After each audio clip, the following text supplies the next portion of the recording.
Je m'appelle Sébastien Tessier. Je suis archiviste coordonnateur aux Archives nationales du Québec à Rouyn-Noranda.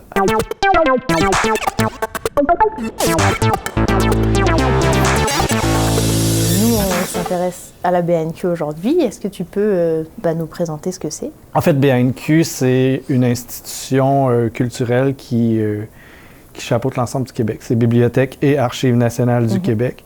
Donc, c'est trois institutions qui se sont regroupées vers 2006. Et on a la Bibliothèque nationale qui conserve, qui traite et qui diffuse le patrimoine publié. Il y a les Archives nationales qui regroupent 10 centres d'archives à travers le Québec, dont un à Rouyn-Noranda.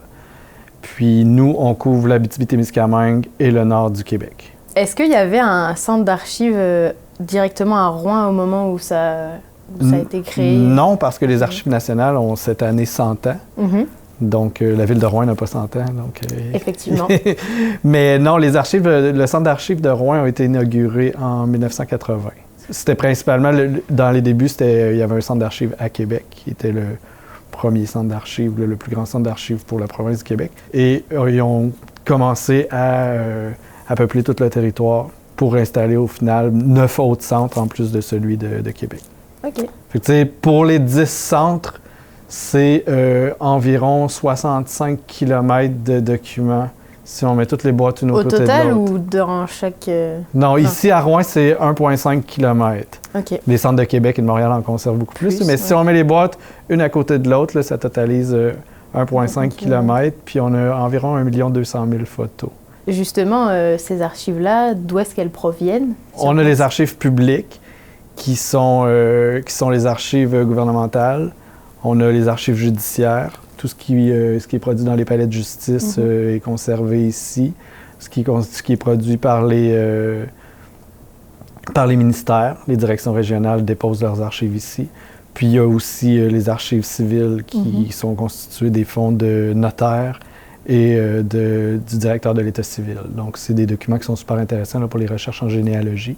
Sinon, on a les archives privées qui sont constituées par les fonds qui nous sont donnés par des donateurs. Donc, ça peut être un organisme, ça peut être un individu, une vedette, un écrivain, un chanteur, peu importe. Des photographes, on a 1,2 million de photos. C'est beaucoup de fonds de photographes. On a l'histoire de la ville de Rouen au complet en photo, ce qui est quand même plutôt rare. Quand on va sur le site de BANQ, on peut naviguer dans des moteurs dans la base de données pour soit préparer une recherche qu'on voudrait faire sur place, ou alors consulter des documents qui sont déjà numérisés.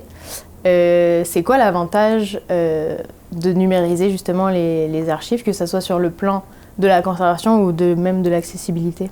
Bien, l'avantage, c'est qu'on a 4 mandats principaux aux Archives nationales, qui est d'acquérir, de traiter, de conserver et de diffuser. Faire l'acquisition de documents numériques, ça simplifie des fois les choses, en frais de quantité, quoique c'est de l'espace virtuel quand même, mais ça simplifie l'acquisition.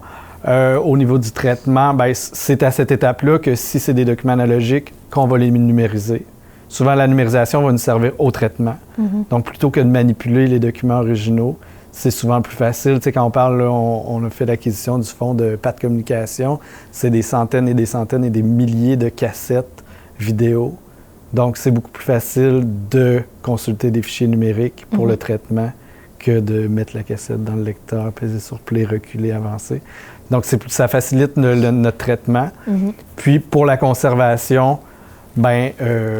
question d'espace, comme je disais tantôt, mais aussi, ça nous permet de protéger les documents originaux parce que la copie numérique devient une copie de consultation et aussi une copie de conservation qui, si un jour les documents originaux se détériorent, ben, on va quand même avoir la copie numérique. Puis pour la diffusion, ben, c'est magique parce que d'un seul clic, les gens peuvent consulter nos documents. Au-delà de la consultation des archives par les utilisateurs, comment vous faites pour faire vivre ces archives et comment le numérique aide à ça justement? Par tous les projets numériques qu'on a, tu sais, là, on fait des albums Flickr.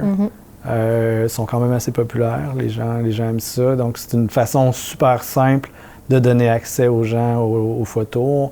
Nos albums sont constitués là, par les 10 centres d'archives. On met environ 3 photos chaque. On a des billets de blog. Publication, on a un partenariat, un nouveau partenariat avec le journal Le Citoyen, dans lequel on a une chronique. Là, on présente une photo par mois. OK. Donc, c'est des petits projets comme ça qu'on fait là, qui nous permettent de diffuser les archives.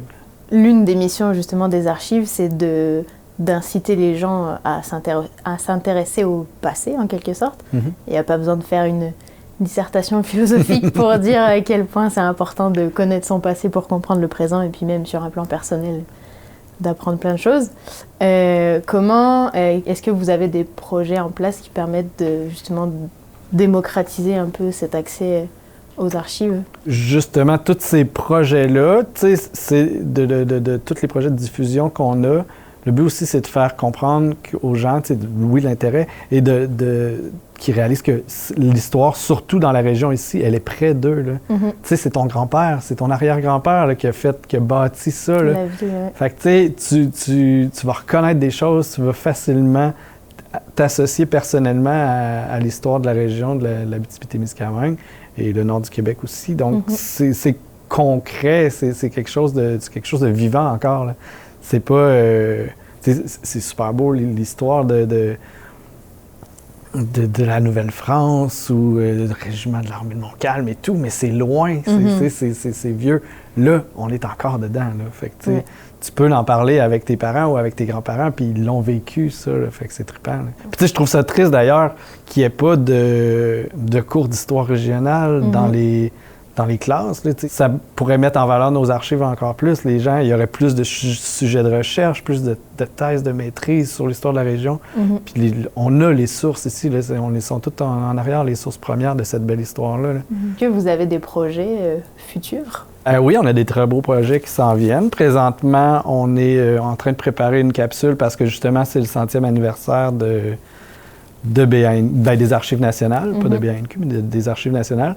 Puis, on avait prévu des activités dans le cadre du 100e qui ont été malheureusement annulées. Donc là, on est en train de préparer une capsule qui va traiter d'un sujet d'archives, un sujet qui concerne les archives.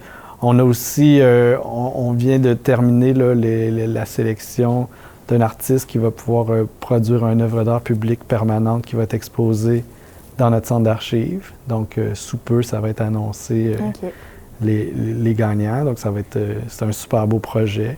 Puis sinon, ben, on a toujours des activités courantes, justement les projets de diffusion, mais on fait toujours de l'acquisition, on fait toujours de l'aide conseil.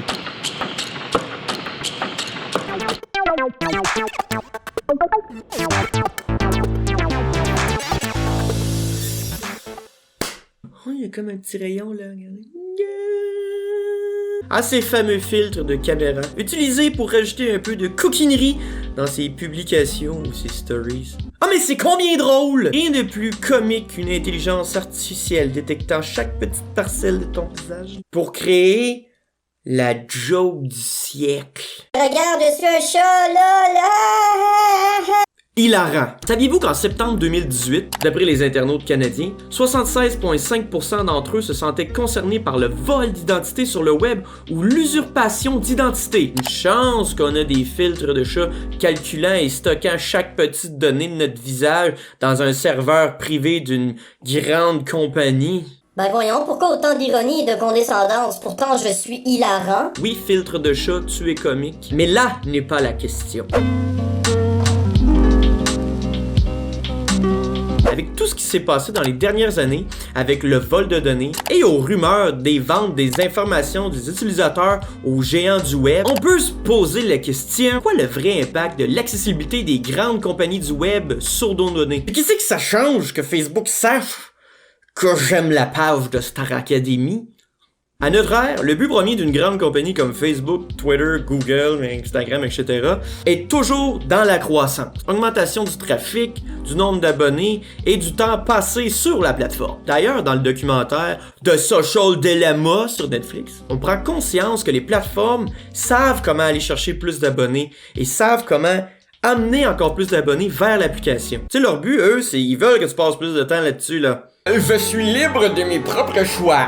Si je veux pas y aller, je veux pas y aller. Hey, plus compliqué que ça. D'ailleurs, c'est prouvé que derrière ces grandes machines-là, il y a des experts en psychologie qui utilisent des techniques pour rendre encore plus accros les utilisateurs. Comme le mentionne Hazar Askin, ancien employé chez Mozilla, derrière chaque écran de téléphone, il y a généralement 1 millier d'ingénieurs qui ont travaillé sur ce truc pour essayer de le rendre au maximum addictif, a-t-il ajouté. Là, c'est là qu'on se pose la question, pourquoi ils veulent qu'on soit encore plus connectés? Faut savoir que la principale source de revenus chez les médias sociaux qui sont gratuits, c'est les pubs. N'oubliez pas, capitalisme de base. Si c'est gratuit, c'est vous le produit. C'est quand on porte attention aux revenus que chaque utilisateur apporte à Facebook qu'on fait un peu le saut. Le revenu serait en moyenne de 34,83$ sur un trimestre pendant une année par utilisateur canadien et américain. Le revenu peut dépendre tout dépendant du trimestre dans l'année. Bon, dit comme ça veut rien dire, mais ce qui est le plus frappant dans ce tableau-là, c'est le revenu généré par les publicités sur l'utilisateur. 34,14$ de revenus vient de la publicité fait sur l'utilisateur. Et sachant que fin 2020, Facebook avait 2,2 milliards d'utilisateurs partout dans le monde, on peut comprendre facilement de où vient la source de revenus pour Facebook. C'est grâce à toi, ils font rire, ils ont de l'argent parce qui vaut. Sachant qu'ils font plus d'argent, plus qu'il y a d'utilisateurs qui passent plus de temps sur la plateforme, c'est là qu'on peut comprendre que nous rendre accro est assez prioritaire. Puis là, ça se peut que tu me dises là, c'est quoi le rapport avec mes données, là? T'es juste en train de m'expliquer que Facebook fait partie d'un système capitaliste, mais ça vient déjà! C'est là que je dis qu'il faut porter attention au pouvoir de l'argent. Sachant que la plupart des médias numériques comme Facebook et Google sont au sommet de la pyramide du revenu publicitaire sur le web et qui sont très peu réglementés, c'est là qu'on comprend que dans leurs mains ici, il y a un énorme pouvoir. Par exemple, dernièrement, il y a eu une confrontation entre l'Australie et les géants du web, Google et Facebook, concernant la législation de nouveaux modèles sur la rémunération des médias. En gros, l'Australie voulait imposer une rémunération aux géants du web contre les petits médias genre indépendants qui avaient un petit peu plus de difficultés présentement. Et que surtout d'après une étude australienne, ces géants du web s'aidaient entre eux beaucoup. Ce qui me chicotait la barbe dans tout ça, c'est la réaction de Facebook et Google face à cette annonce. Ce qu'ils ont fait, c'est qu'ils ont menacé l'Australie de couper tout service dans leur pays. Donc, sachant ça, on comprend que ces géants du web ont le pouvoir de négocier et de menacer un pays tout entier. Nous sommes rendus à une ère où les grandes compagnies numériques ont un poids politique. D'ailleurs, ça, c'est fou, en y pensant, ça peut amener plusieurs questions éthiques. Et cette situation-là a ouvert des portes sur la compréhension du pouvoir qu'ont ces grandes compagnies-là sur la société entière. Bref, vous vous demandez sûrement ce qui se passe avec vos données. Bah, pas de stress. Sachez qu'elles sont en main de plusieurs compagnies privées qui ont certaines formes de poids politique. Voyons, ça me touche même pas personnellement, ça change rien à ma vie. C'est vrai, ça te touche pas personnellement. Maintenant, tu sais, ces grosses compagnies-là, moi, je leur fais confiance. Ils oseraient jamais faire quelque chose de croche.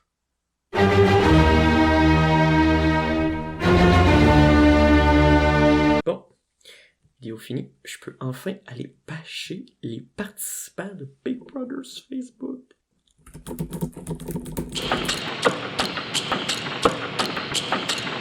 Il y a une dimension critique aussi là-dedans, on trouve une métaphore sur le monde de la finance ou le changement climatique. Et de voir Google stopper cet élément-là alors qu'il participe aussi à la gestion de données et tout ça, c'était assez rigolo.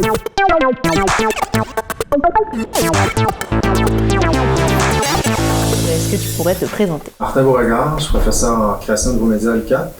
Donc, j'ai une formation en art visuel de l'UQAT au baccalauréat interdisciplinaire. J'ai ensuite poursuivi mes études aux Beaux-Arts à Bordeaux.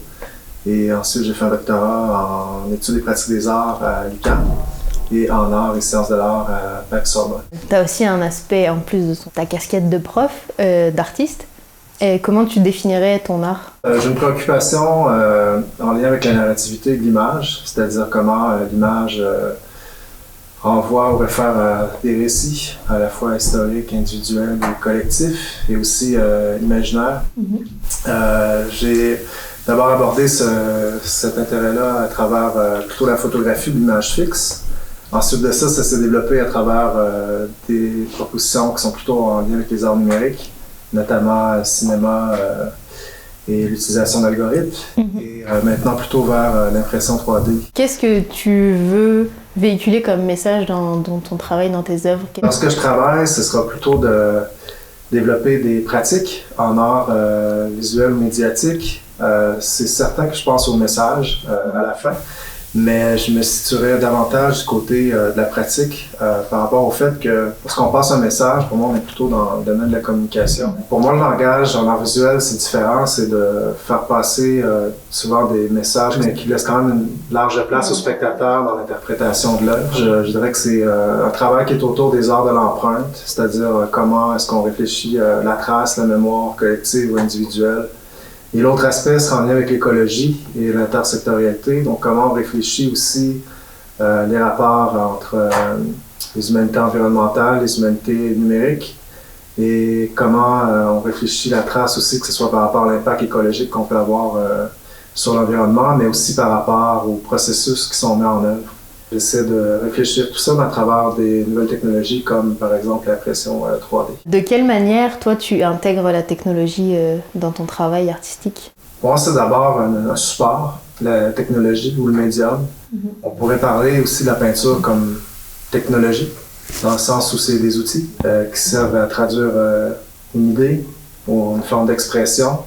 Donc, quand j'utilise la technologie, c'est d'abord à travers cette voie-là. L'ordinateur génère des formes, mais après, il y a un rapport aussi écologique là-dedans, je trouve, par rapport au fait que même la nature, même lorsqu'on utilise des médiums qui sont a priori non numériques, il y a aussi un rapport au hasard, un rapport imprévisible.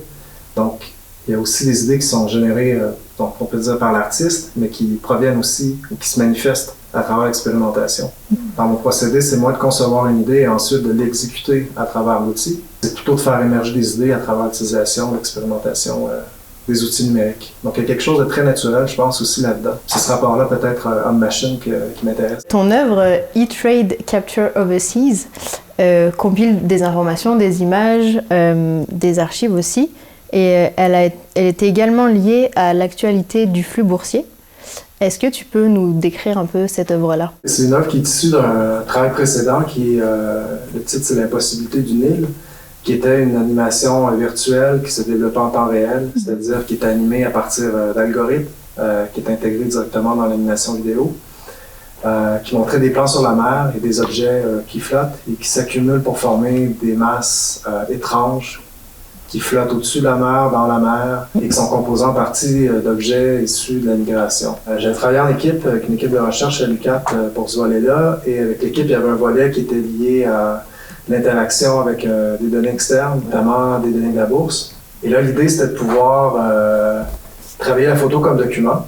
Dans la tradition du document en photographie, on indexe les images. Donc, les images se réfèrent à un lieu historique ou un événement. Là, l'idée, c'est de travailler la photographie, donc de faire des captures d'images à partir de l'univers virtuel.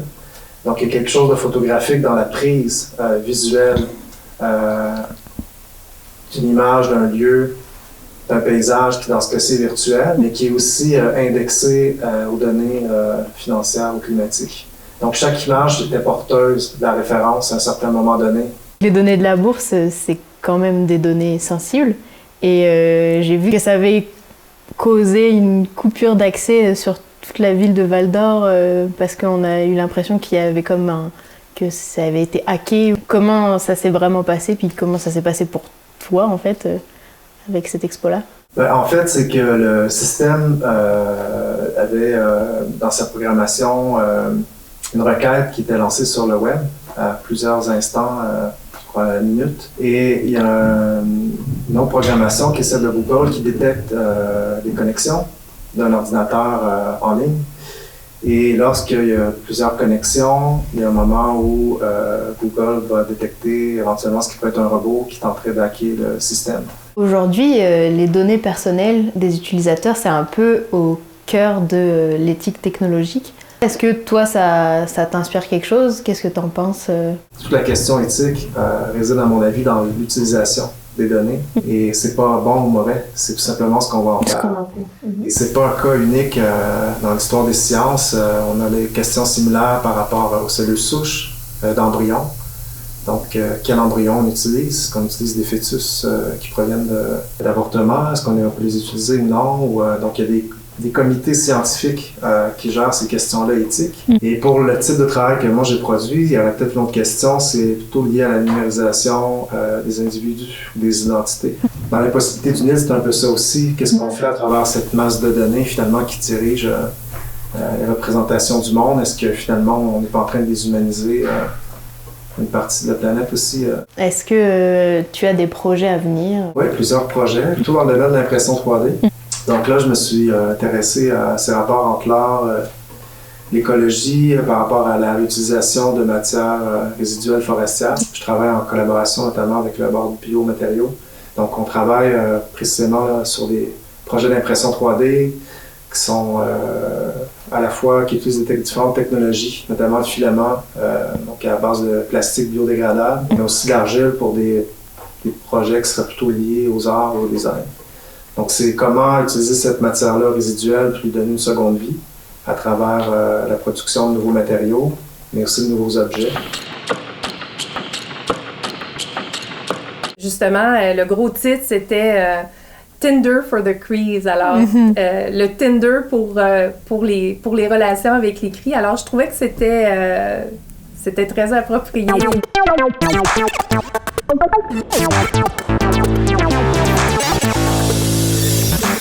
Alors, Chantal Hamelin, directrice générale au secrétariat aux alliances économiques Nation CRI Abitibi-Témiscamingue. Nous, aujourd'hui, on s'intéresse à Alia. Est-ce que tu pourrais nous présenter ce que c'est? Déjà, nous dire un peu d'où vient l'origine de ce nom-là?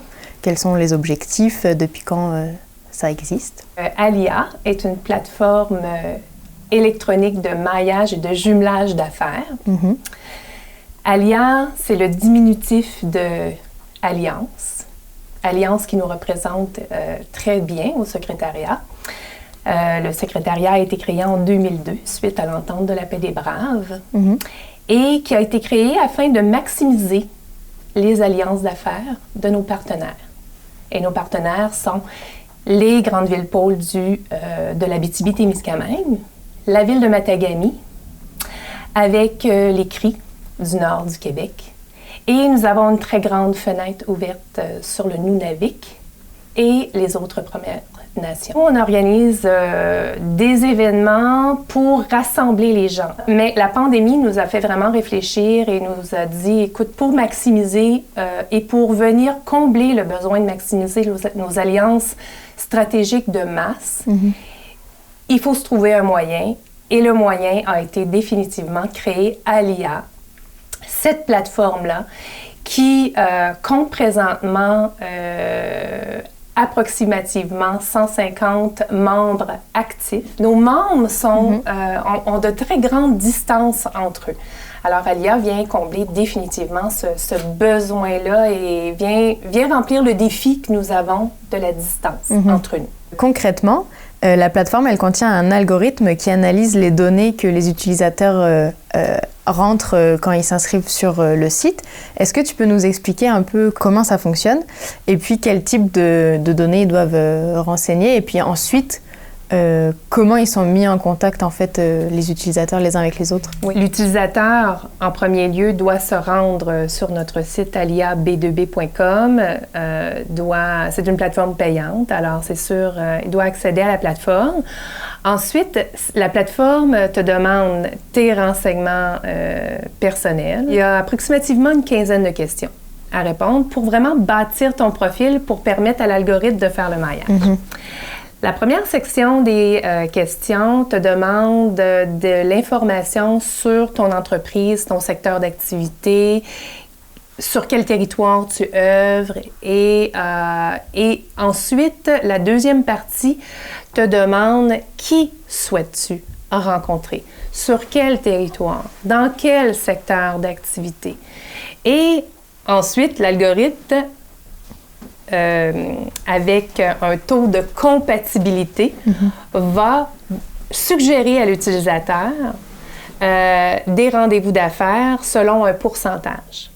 Alors, comme exemple, moi, je pourrais avoir 80% de compatibilité avec toi. Ensuite, l'utilisateur choisit si il va de l'avant et te demande une rencontre. Si je voudrais te rencontrer, je te demande une rencontre dans ma plateforme et là, toi, tu reçois par texto et par courriel une notification et tu réponds et tu peux refuser, en fait, la rencontre ou tu acceptes. Si tu acceptes, ben, au moment du rendez-vous, c'est une vidéoconférence à l'intérieur de notre plateforme Alia qui permet aux gens de se rencontrer. L'utilisateur peut voir la compatibilité avec tous les gens qui sont inscrits dans la plateforme. Ce n'est pas des réponses fixes, on peut toujours retourner à nos questions, changer nos réponses et l'algorithme refait le calcul. Vous avez organisé une journée de maillage en décembre dernier. Quels étaient les invités et puis quels étaient les objectifs de cette journée-là? La journée maillage, nous sommes très fiers d'avoir pu la faire cette année sur Alia, bien sûr. C'était notre 18e édition. L'objectif de la journée maillage, c'est de maximiser justement le maillage d'affaires. Et à l'intérieur d'Alia, bien, ça a permis d'animer la plateforme et puis faire de la journée des rendez-vous d'affaires. On a réussi à faire 200 rendez-vous d'affaires. Nous avons accueilli des conférenciers de très haut niveau. Alors, pour la première fois de l'histoire du secrétariat, on a accueilli 3 ministres. De plus que la députée de notre très grande région, certains maires et le grand chef du Grand Conseil des Cris est avec nous, Dr. Abel Bolsum. J'avais aussi les communautés algonquines environnantes. Okay, alors, on donne la parole aux gens sur leur vision du développement de leur communauté, la vision de comment ils veulent interagir avec les gens les voisins qui les entourent. Dr. Abel Bolsum nous a vraiment interpellés sur le fait qu'on est aussi fort que nos voisins.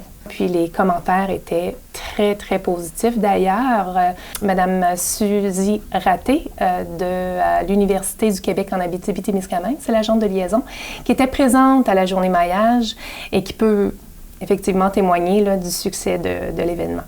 Pour moi qui travaille comme agente de liaison, c'est très aidant quand je vais sur la plateforme. Je peux aller voir le profil des gens, puis ça me donne une bonne idée de leurs souhaits et ça me permet de cibler rapidement des personnes qui peuvent répondre à mes besoins.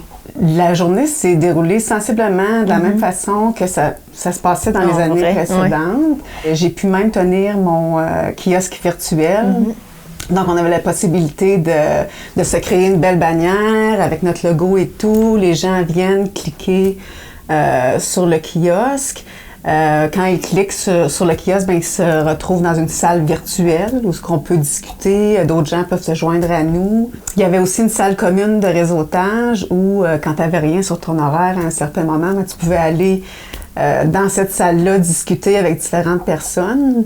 On avait l'impression qu'on pouvait reproduire les discussions de corridor qu'on pouvait avoir près de la machine à café. Moi, j'ai rencontré quelqu'un qui est devenu un partenaire là, sur un de nos comités de travail à l'UQAT. Ce que je trouve intéressant aussi, c'est que ça permet de regrouper des partenaires autochtones. Tu sais, le territoire est tellement vaste, on n'a pas toujours la chance d'aller visiter les différentes communautés. On ne sait pas toujours qui cibler dans les communautés pour créer des partenariats. Donc, la plateforme permet d'avoir ces partenaires-là.